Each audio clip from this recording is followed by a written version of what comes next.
Haka press conference ke balalong mentaka sngi ka tarik Jylliew R1000 R4R ki dkhot jong ka Adhoc Sohiong Block Congress Committee kilawan ban pynshai halor katto katne kimat ki bayadei ba ka jinglong jingman ka seng haka thain Sohiong iathuh ru ba ka Meghalaya Pradesh Congress Committee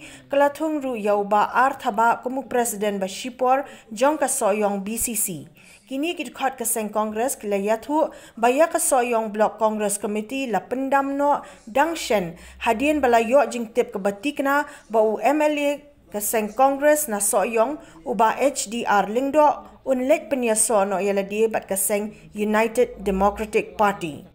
Haba krench kilat pathai kubor General Secretary barim ka Sohiong Youth Congress Committee ubalaweng kam yala die na ka seng hausnem R1000 khat khandai na ki daw shimet Bah Hambert Thangkhiew iathuh badang shen ula penyaso biang yala die bat ka seng Congress khanang ba onla ban pen khlain bat pen scam shu ya ka ni ka seng habaro ko wei ka thain Sohiong iathuh ru ba ka seng ka yoweri ki dkhot ka seng Congress ki ba hapo ka Sohiong Konstitwensi bakin ya poilang shika jinglang ka banlong haka arpusan tarik ubnai Jylliew R1000 R4R hashnong mau maram haka ba on sia perkhat sanibha bat syam phangru halor ka jinglong jingman ka seng Congress ha ka tei ka thain General Secretary Youth Congress Sohiong tekne ka ek wa kalong hadien ba kadon sing nak ban patai daw ki imo ko baklong ya berisan itu ko tela si kubantik ki hak election na idon hi baklong ya ki barung bari ki bami tela jangan sim ba kadai daw jong ka kingbam yestu jumut hak den ki dalam jong ka parti hak tu ko sai simpat ko baklong ta ngi ba lemba ka di kapor bam ta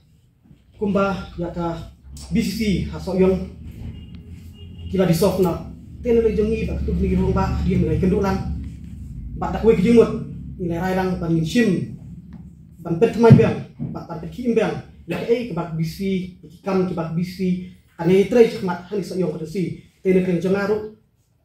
ya matahi ngakloi ban ya trelang bak ban peniso sia ke bisi hak Sohiong blok nang ban pen klaim ya ki tikram